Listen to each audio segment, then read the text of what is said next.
Hello, comic book fans. Ghost Hunter Dave here with a short precursor to the episode you're about to watch.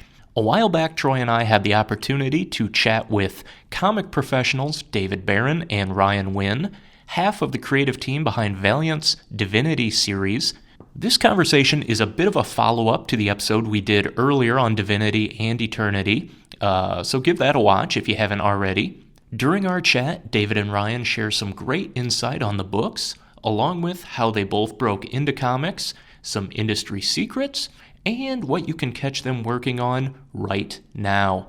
They were both cool enough to spend their time with us, so kick back and listen to the professionals.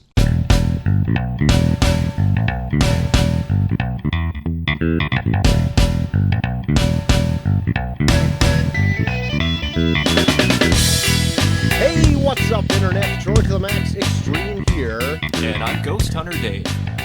And we are also being joined by two people better than us. Ryan Winn, back again, and David Barron. You'll know them from the Divinity series, which we've previously just reviewed. And we have them on the show. Lucky enough for us, they actually said yes. And now we're here chatting with them. Fellas, how are you? I'm doing well. Thank you for having us, guys. This is a topic David and I like to talk about, so usually anytime anyone wants to talk about it, we're ready. Yeah, it should be a good time. We love to rehash new and old, so it's awesome. So, I brought up that you guys did the Divinity series together. How did that all come about? Did Dinesh at the time just blow a conch and all you guys came together and formed the super team to make Divinity, or what? Yeah, I'm not sure, who brought us all together. I think, it was probably Warren that brought us together.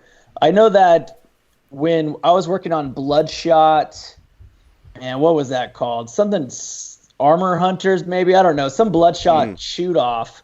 Yeah, that was... Yeah, Trevor needed some help. And, I know that I was a big fan of Ryan's work, and I know I mentioned him to Valiant, but at the same time, he was also already talking to Valiant, and so it kind of just came to, perfect match made in heaven, where he, jumped on. And what was that book called, Ryan? Was it One Shot? Armor Hunters? Yeah, well, I didn't actually get on that. They had me try out, and then I think Trevor ended up finishing himself or something in the last minute, but that was my tryout, and then they were like, okay, we like this guy and Trevor now. So, we know going forward, basically, they don't give Trevor enough time to be Trevor. So they have to bring in an inker to help out. And because he's slow, but he's a worker. That's the thing people don't get. A lot of times people think someone's slow, they think they're not working.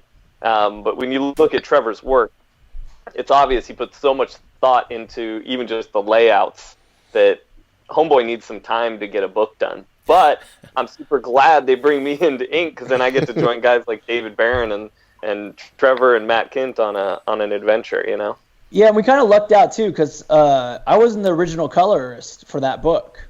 Brian Reber was supposed to color that book. I think he was actually supposed to color Bloodshot Reborn as well. And I got lucky enough to get, both of those books. In reality, I got them because I think I asked for them. I said, what's this Divinity book? It sounded really cool. And that's how I, ended up getting it. I had to do a tryout. And a lot of people don't understand, just because you've, been in comics for 25 years, you're constantly still trying out for editors. If they can't imagine you already on the book, you kind of have to show them that you're made for the book. And I think Ryan and I both had to do that for Divinity. Yeah. So what does a tryout look like for something like that? Is it like an actor audition or something like that?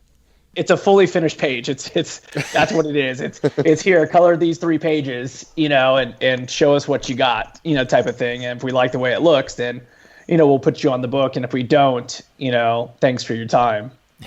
Yeah.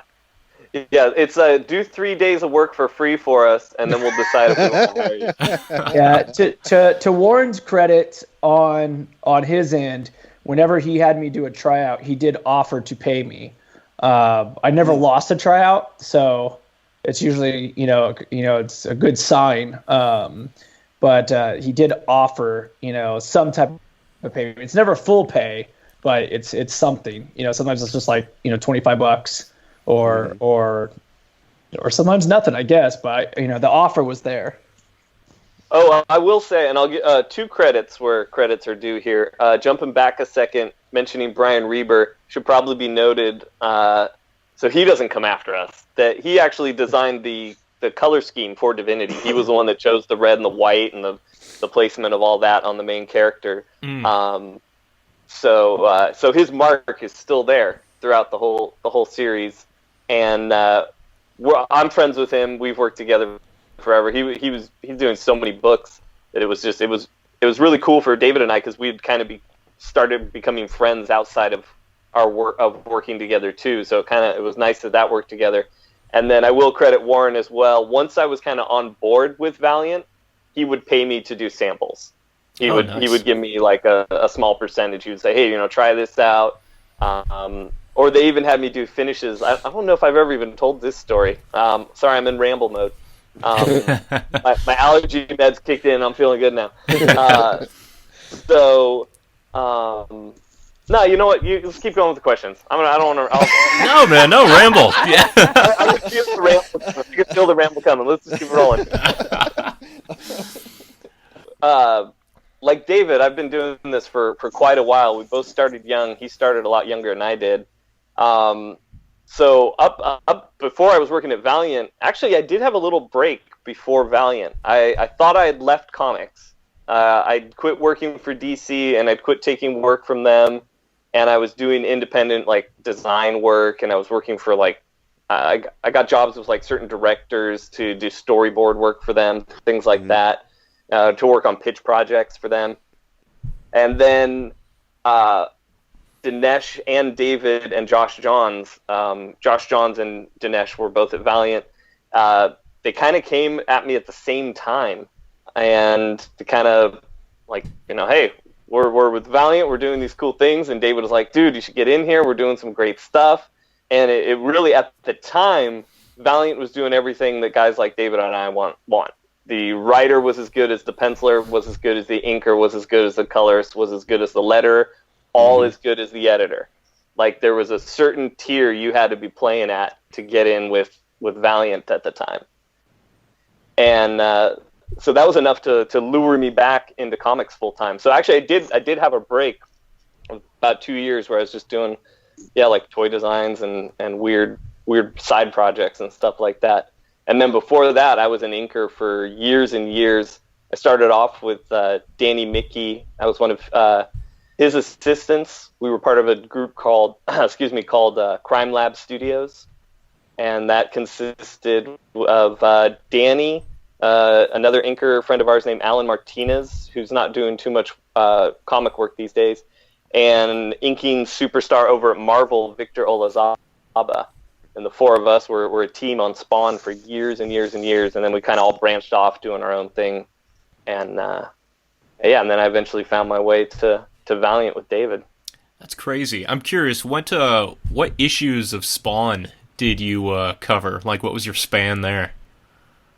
Okay, so I started on 104. I remember that. It was 4 issues after Capullo had left. Yeah. I just missed that, but Danny wasn't letting assistants touch that anyway, so I wouldn't have been able to do anything with that.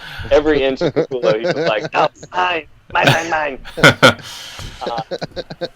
So we went from 104 to, 160-something. Oh, wow. Or 160-something. It was years and years of my life. So, and I started as an assistant, and then I worked up my way to doing full pages and getting full credit and stuff like that. Whew. That's a lot of garbage and brick walls and capes and. Oh man, we were masters of and I mean, we don't even need you to draw rubble. We could just be like, yeah, we got the rubble. We got that. we got the dirt bricks, and because everything was just crumbling in that world. And one of the fun things about that was Todd would encourage us to move our pen and brush at rapid fire pace, not just so you get the work done fast, but because it will catch the paper in weird ways and make weird marks, especially if you're using a dip pen and you go sideways, it'll tweak the prongs on the dip pen and you'll get these like sporadic splatters. And he wanted organic muckiness. So if any of that happened, or if we accidentally got a fingerprint or something, he was just leave it. Just leave that. That's part of the Spawn feel, or the Spawn vibe. It also made it kind of fun because you were like kind of playing in the mud a little bit, where usually you're like, oh, everything's got to be so clean and precise, and it was kind of like, oh, cool. But then after doing that for years and years, you got to go the 180 the other way with every other book. Yeah, there was no wrong way to do it. I was scraping ink off my scanner that had been on there for years because Todd liked it. I'm like, oh, I've got to get rid of this now. Oh. So, David, you and Ryan went on to Valiant around the same time. Was this during, like, the kind of relaunch there where Jeff Lemire and Kent and everyone came on, or were you working there a couple years prior? This was the second phase of Valiant when I joined. I started with Archer and Armstrong issue 0, which is basically like number 10. So it was after, Bloodshot came out, XO came out, Harbinger came out, and then Archer and Armstrong came out. So they had a good amount, and Shadow Man. So they already had five series, that slowly launched. And I came on after art directing the World of Warcraft TCG with Cryptozoic Entertainment. When I left that assignment, I just sent out a single tweet and said, hey, if anyone's looking for a colorist, I'm completely free. And that's how I came back into comics with David Macho saying, hey, my guys, that I represent work for Valiant, I would love for you to work with them. And that's what I did. I started working with Perry Perez, which is one of David Macho's guys on Archer and Armstrong. And again, going back to the tests, I did issue 0, was kind of like the start of my test. And after that, I just continued, to the book ended at issue 25. And then occasionally I would, do a couple Shadow Man issues, things like that. So it wasn't the first initial, launch. I don't know who colored, all of the only name I know of that colored, 90% of all this stuff is Brian Reber. He was with the Valiant from the start of the relaunch because he knew Warren from, both of them being at Marvel. Mm. Okay. And then when you got to Divinity and the whole crew finally got together, what was the the creative brainstorming around picking the color palette? Specifically, things like the unknown and some of these just really bizarre, existential feeling atmospheric panels there. I mean, this is... Yeah, Ryan's doing the drinking signal for for the radio podcast. Yeah. No, it's just about, matching the mood, the story, the, excitement of what we're trying to throw down. I mean, you can only do so many things so many times in so many different ways. And I think the more you try to be different, the more you try to, the more you stay the same. You take something like Spider-Verse. I mean, what a different magical, movie that was, visually, whether you like the script or not. I loved it, but, even if you didn't like, the story, visually, it was stunning. And it wasn't so much because they were trying to make something new and stunning. They were taking old concepts and just being really creative with them. That made it look so new. I mean, there was Zipatone. There's, all these old school, CMYK, offset, type of things that people have been around for a long time that, remembers comics before, it was printed digitally, which I do.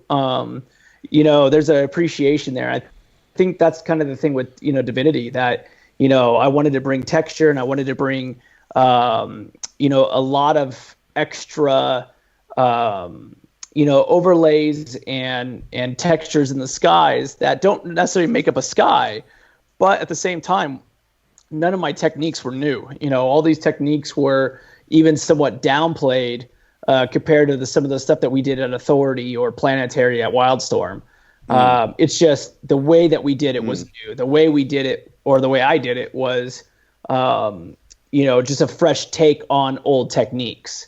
So it wasn't really, us brainstorming, hey, what's this going to look like? Or, what are we going to do? We got to come up with something, brand new. I think the craziest thing we did was we used white gutters. I think that's the craziest part, but that's not even new because I did that on America's Got Talent, with Brian Hitch, not too long before that. And I think, didn't Alex Ross do that on Kingdom Come? So, like that. And Hitch did it a few times. He did it in Fantastic Four too.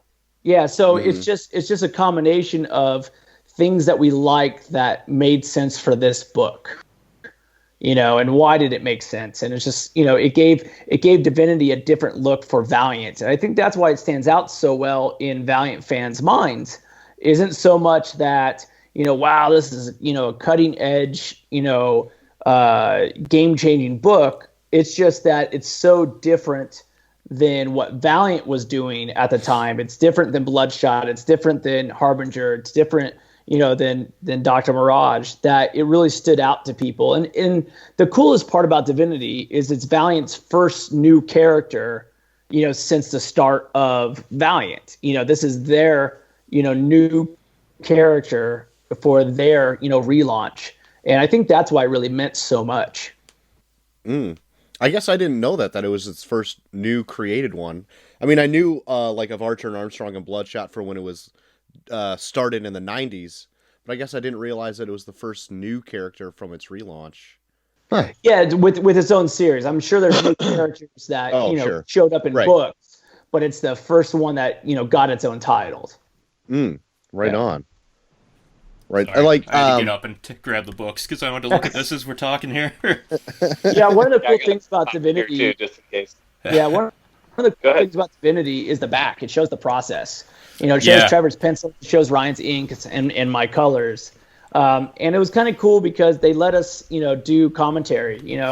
We all got to kind of say our own piece, and yeah, it's a little congratulatory, where we're constantly patting each other on the back, but that's kind of how we feel about it. I mean, that's just the truth about it. Like, I appreciate every pencil mark that Trevor does, and I appreciate every line of ink that Ryan throws down, and that's sincere. That's not, I tell Ryan all the time that, without him on that book, there's no way I could do what I did. I mean, just the understanding from him of how I work, is a huge process where at the beginning, he would kind of do some things that made him look great, but that would actually hinder me a little bit.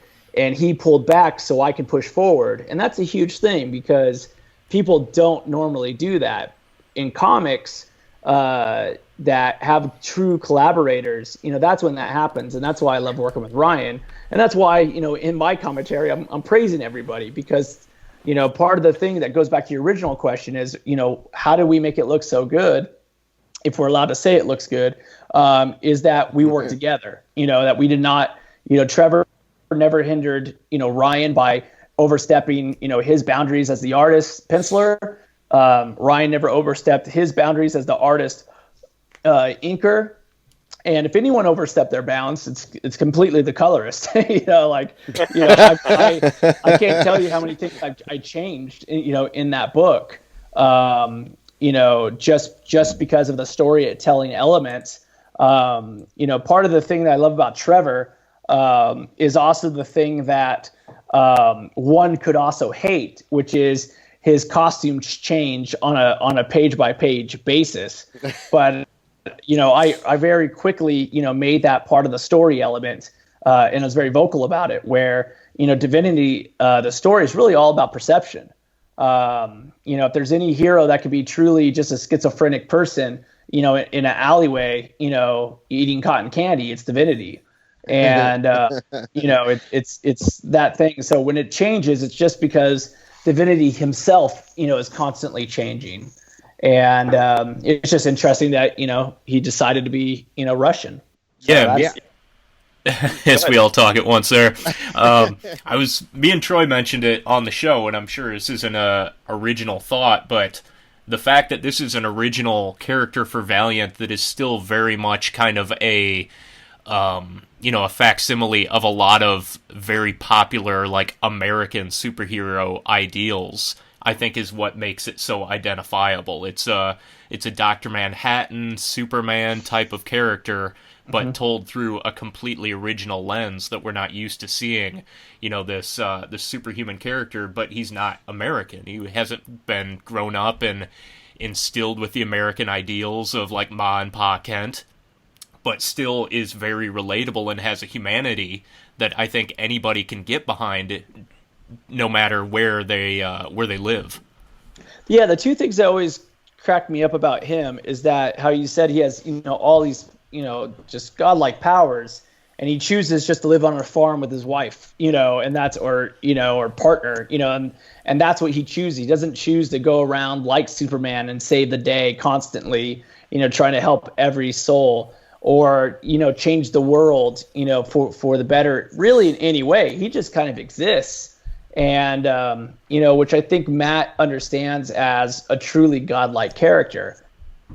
Just let us exist the way we are, and we're not going to change too much or do anything that you should ever notice, unless we absolutely have to. And I thought that was interesting, where I don't know if it's because of his Russian upbringing, because considering that he was in a city, what really makes him want to live on a farm away from everybody, or if it's a safety thing, or if it's more. But I mean, that's the beautiful part about story and comics, is that you get to read into it. He's go ahead. I look at him, he's like this ultimate samurai with the sharpest sword in the world, and he chooses to keep it sheathed. Because he even mentions it in the first book. He's talking about, he realizes that his will can make things happen, and that his will is what's brought him home and what brings back his wife and daughter, who then reveal to him that your will is not what creates the universe. You can't. Our lives, we lived our lives. We did this. Just because you have these godlike powers, and that's when he's like, oh, so I can't. Like David was saying, he can't, for better or worse, or for good or bad, he just needs to step away instead of interfering with their lives in any way. Yeah, Kent had like a really good line, I think in like Divinity 2, where it's like he tells about like how time is like pages of a book where you can't really change it. It's already set in print, but you can smudge the ink here or there. And I was like, man, that's a really good line. So if I ever saw him, I'd shake his hand for that one line alone. Yeah. That issue, that whole little section is so interesting, where he even mentions about just the physicality of a book, where characters can be on two different pages, but then once the book's closed, they meet.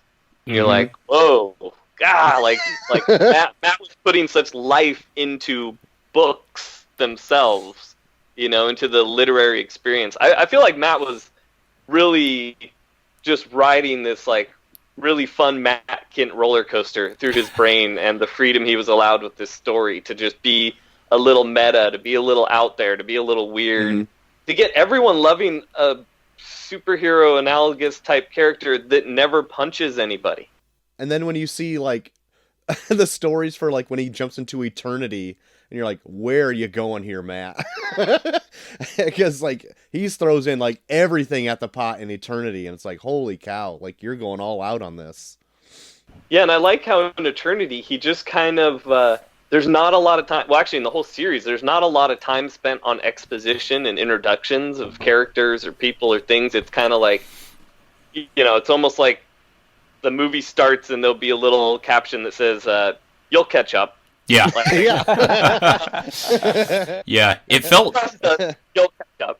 Yeah, it felt very much like a heavy metal magazine to me, where it's just like every world they went into was another just snapshot 8-page segment of some original unique story in heavy metal, and like the art, the colors, everything was very unique to what it needed to be to tell that portion of the world's story.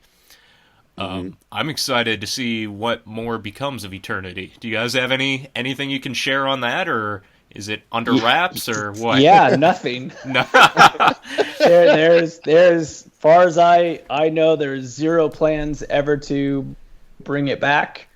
Really? Obviously, the character is too popular not to show up. But in terms of it coming back at all, I don't think it'll be with this art team, by any means. It'll be one of those things where they'll pass the baton to someone new and that's a shame. Something fresh. And it's a shame, and it's not, because that's the beautiful part about comics. I mean, think about how many great Batman books we've had, because we passed the baton. And if you don't always, if you don't give it to someone else, especially when it's not ours. It's not ours to hold. It's not ours to keep. It's not a creator own. It'd be a shame for the character not to live through someone else's eyes, especially for the fact that the only thing I really, truly, come to understand about Divinity is that Divinity actually means something to a lot of people. Something that, is true for some characters to me, but not all. And so the fact that, that character means something to not a small group, but a very large group of people, it would actually be a shame for me not to see, someone else take the reins. I mean, I can remember when Alan Moore, took over Wildcats, and took over Supreme, and, characters I had no interest in, he has taken over and made me care more so. And then likewise, there's been characters that I've truly loved, that someone else has, taken over, that I just appreciate even more. And so I'm curious to see what happens, whether it's something that, we all be like, yeah, that was excellent. Good way to make it your own. Or it was like, yeah, nice try. It'll be one of those things. So, comics are meant for people to keep creating. Right on. And for me, nothing can ever take away the 4 parts that we did. It was such an amazing experience for me. I'm still inspired by the character and the story, even just as a reader myself. And it was I don't know. I always tell people this is why I got into comics. Everything else now is just work. I got into comics. This is I'll never do. I've come to peace and with the fact that I won't do anything better than this, as a whole. No project. I'm going to love projects just as much. The projects I'm working on, my creator owns, I love them with all of my heart. I put everything into them. But I'm very happy that I did this and that's done. And I almost feel like a sense of stress relief or something, which I didn't know I had. But it was nope, I did a great comic. I can just go on and do other things now.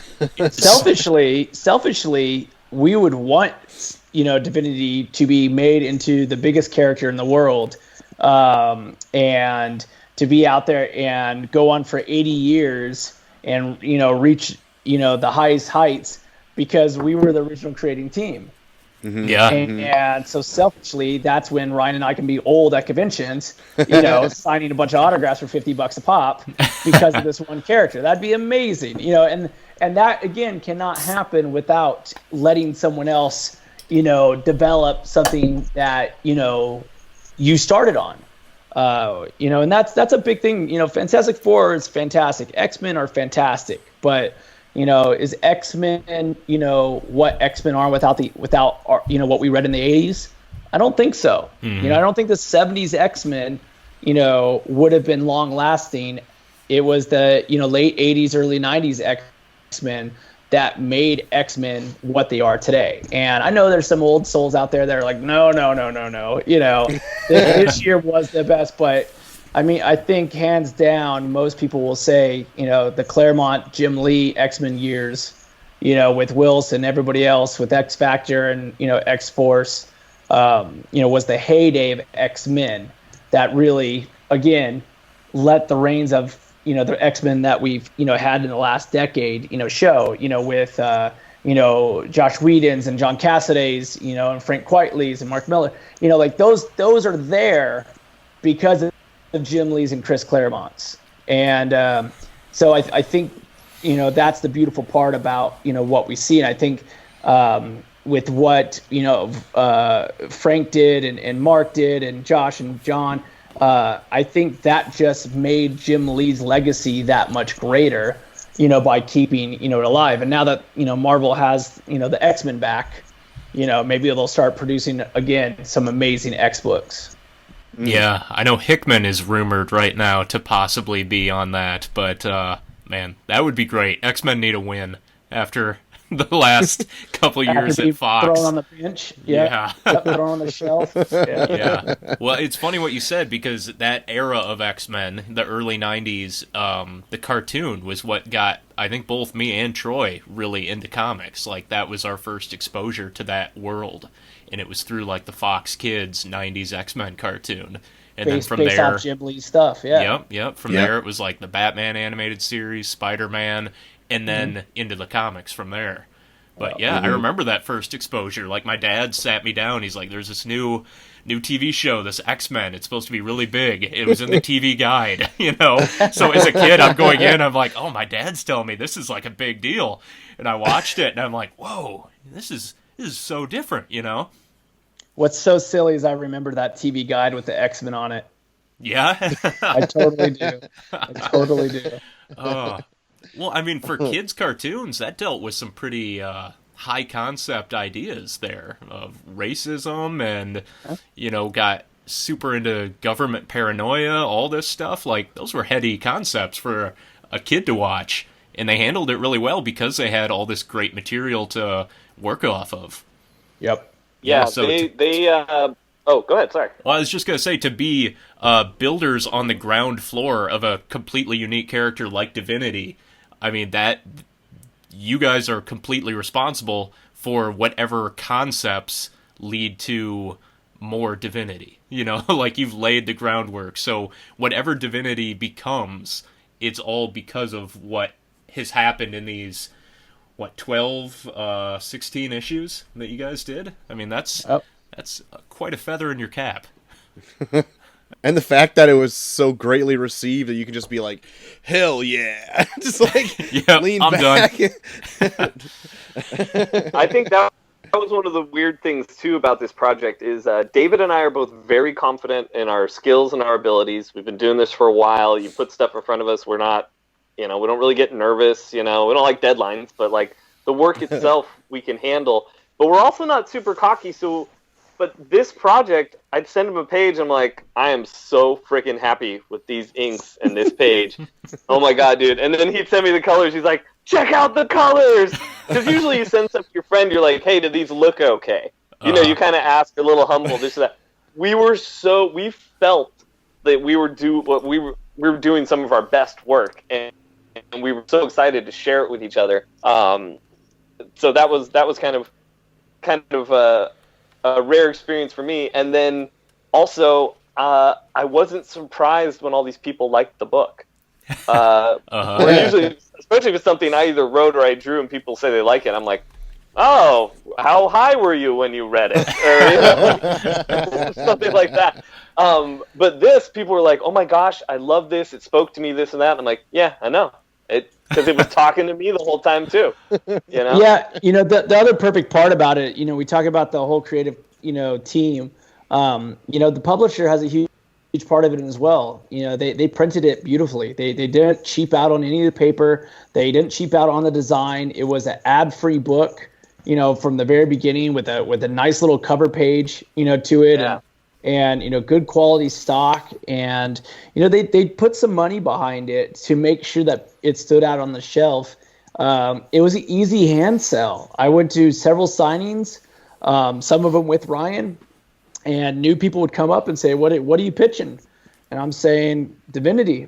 Check this out." And instantly, when they picked up the book, they're like, "Okay, this already feels high end."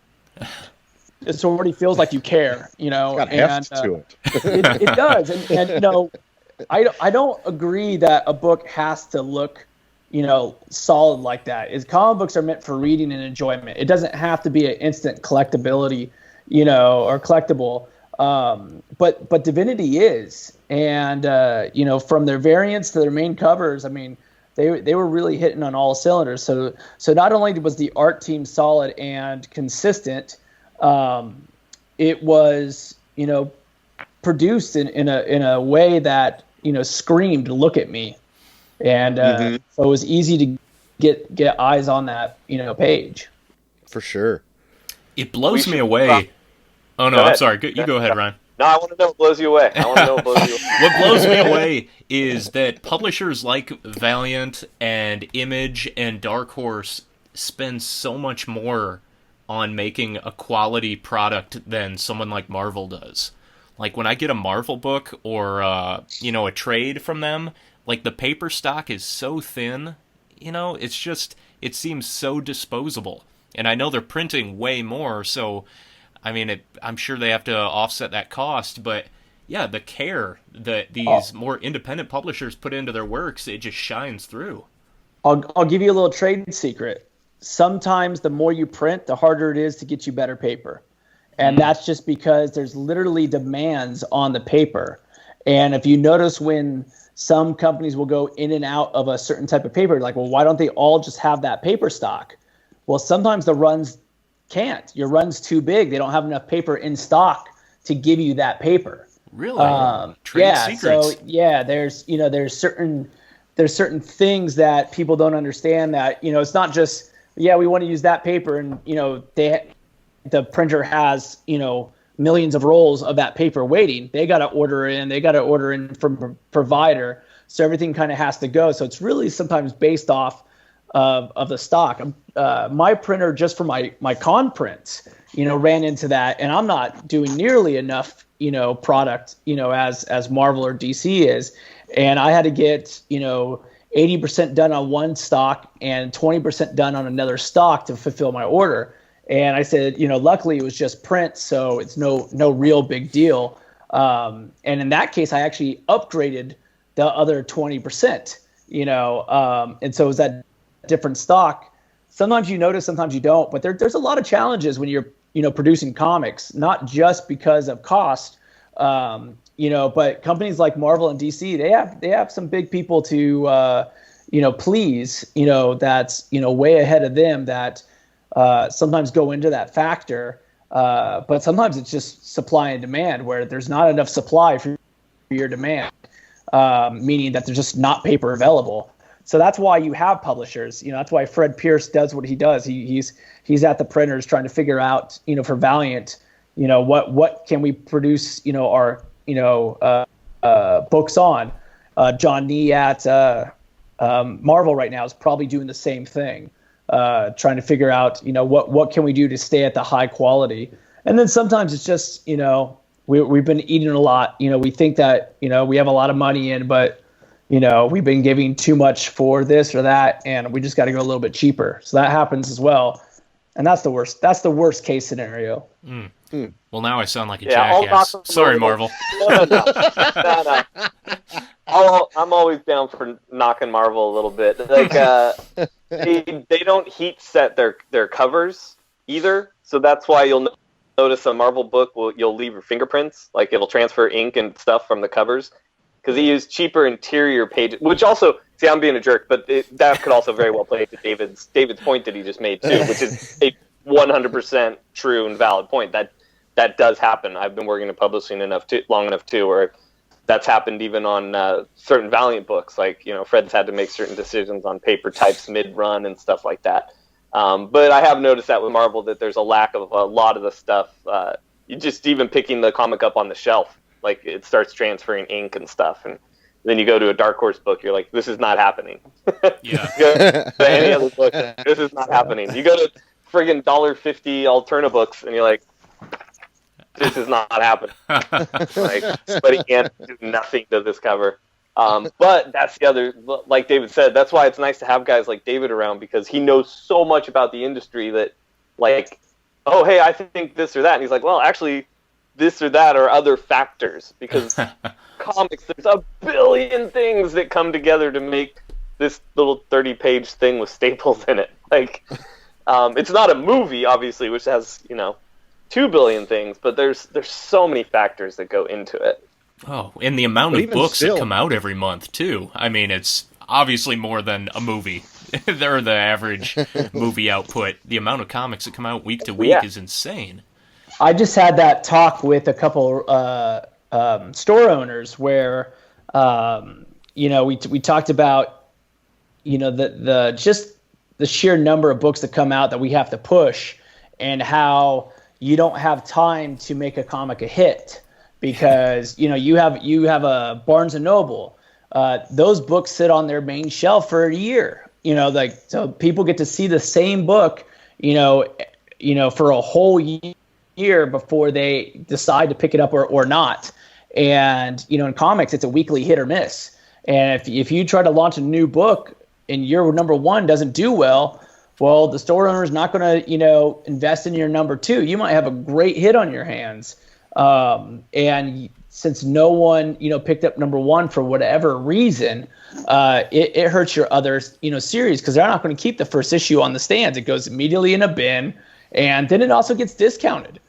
People are like, oh, that came out, and discounted not so much in price, but that happens too. Discounted in terms of merit, where, that book came out, 6 months ago. No one's picking it up, so why do I want to read it? No one says that about Jurassic, Park, when it came out. That book, when I read that book, I think it was already out for like 4 years, because I read it with the movie cover. Mm-hmm. It's like Fight Club, people read, them with the movie covers. Like, no one goes, well, that book's, 5 years old. Why would I want to read it now? People, yep, there you go. Yep, there's the movie cover. Yep. So, when Chuck wrote that book, he didn't plan for it to be a movie. It was just sitting there, on the stands. And luckily people, kept buying it and ordering it. I'm having trouble getting my creator-owned, or half creator-owned project being reprinted, just because of the cost, just because it can't sit. In comics, if you have books sit, they just consider that a bad book. And that's why conventions are so, important, because that way we can go and hand sell more and more. Kickstarter's nice and things like that. But at the same time, if you kickstart something, you're only selling it once. Mm-hmm. If you're only selling to the kickstarting campaign because, the comic book stores don't want to then order your book afterwards because they feel that, your audience has already bought the book. That the majority of people that they can sell it to has already bought the book. So they want everything to go through Diamond. Do I agree with that? No, not fully, because I think hand selling, books of comics is a very important thing to do. But yeah, there's a lot of factors that go into what makes a comic book a success and long lasting. So. Right on. Well, what we're kind of getting like close to our hour here, but what stuff are you guys working on right now? You want to go first? Oh, wait, you know what? David's doing much bigger things, so maybe I should. We'll let him go. I'm actually right now. So I was working on Bloodshot, and then, well, I'm not anymore. So I was looking for work, and I'm actually coloring my first gig right now. So I'm coloring issues 3 and 4 of the current Scrimshaw series that's out from Alterna. Issue 2 just came out this week, and in 60 days, my first issue 3, will be out. So I'm kind of excited about that. I'm having a lot of fun coloring another artist. It's my first time doing this for publication, and my first time doing a bunch of interiors over someone. So it's it's a learning curve and a learning experience, but I'm having fun. And then I'm switching it up again later this year. I'm working on another alternate title that I'm writing, and that's called Gods and Gears, and that is with artist Dean Kotz, who is currently doing some Dark Horse stuff. And that's going to come out in September. As far as inking, I'm currently looking for inking work. So okay, so switching it up. Spread your wings there, Ryan. Dabbling in some other stuff, huh? Yeah, well, I've kind of always done all this stuff. I've always bounced in and out, like, of creator-owned and mainstream. Like, I started working with Danny Mickey in my early 20s, like 21, but I was still making indie comics. So I kind of always wrote and drew and colored and did all this stuff on the side. But now as I get older, I'm trying to diversify just for my sanity and stuff. Where, like, sure. I even if I got all the inking gigs I want, if you're inking for 12 hours a day, that takes way more toll on your body than if you're penciling for 6 and inking for 4. Mm-hmm. So like, if I break it up and do different things, I think I tend to feel better, and I'm playing the big game too. I'm going for the long game. I want to be able to do all kinds of stuff. So, right. Anyways, Dave's got some cool stuff. We should. Yeah, for me, I just did a variant cover for Valiant for The Life and Death of Toya Harada. It's a store exclusive. That did really well at Emerald City. It came out a week before. It's out this week, so it's on the shelves now. The exclusive you can get from Brave New World or Nowhere Games and Comics. And then I'm working on Detective 1000. That comes out next week. Small little tiny project. Are they really promoting that much? I mean, who reads to the thousands? Personally. Yeah, if they're promoting it, it's not on the sites I look at. Yeah. But yeah, no, I'm on Detective 1000. We have a 12-page story with Pete Tomasi and Doug Monkey and Jaime Mendoza.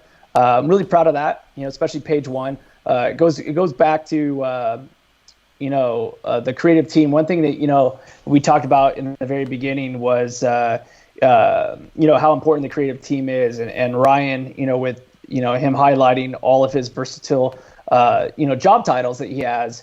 It really goes that I think people misunderstand that when people get into comics that they're just one thing.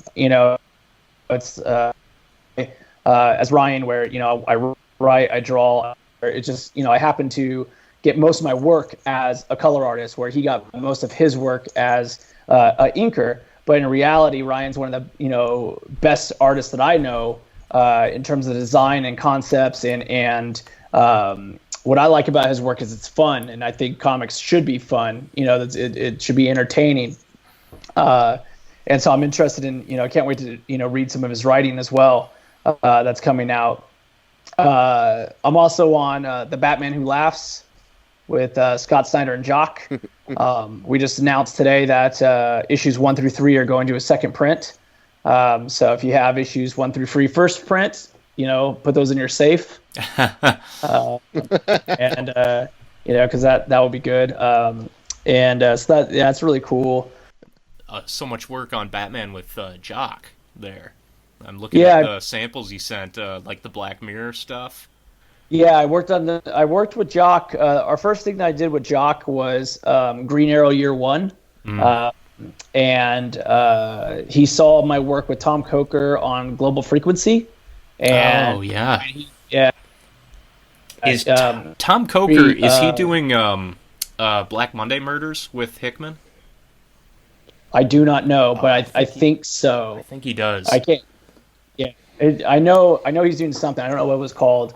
But yeah, it was great working with him, and so doing work, people, other people look at, professionals look at, what you do, and so that's a lot of connections there. But yes, I worked with him on Green Arrow, and then we did a Batwoman set for a little bit through Detective, and then we actually took over Detective with the Black Mirror, and then now we're back together for the Batman Who Laughs. So I'm really, really excited about that. And then with Doug, I've actually worked with Doug more than I've worked with any other artist. With Doug, I did my first thing with Doug was JLA, way before the New 52. Then we did like Stormwatch PhD. We did Team Zero. We did Green Lantern. New 52. We did The Man Who Laughs with Ed Brubaker. Oh yeah. We did what's that called? Multiversity Ultra #1. Yeah. I'm missing a couple other projects in there, but yeah, I worked with Doug a lot, and so I'm really stoked that I was able to come back and work with him on this Detective run. Exciting stuff. And I saw you did. So I worked on. Oh, go ahead. Sorry. No. You go, Ryan. I've been cutting you off all night. I was just thinking. I hadn't realized I worked on Detective issue 1, and you're doing Detective issue 1000. Yeah, that's kind of. So there's 999 issues between.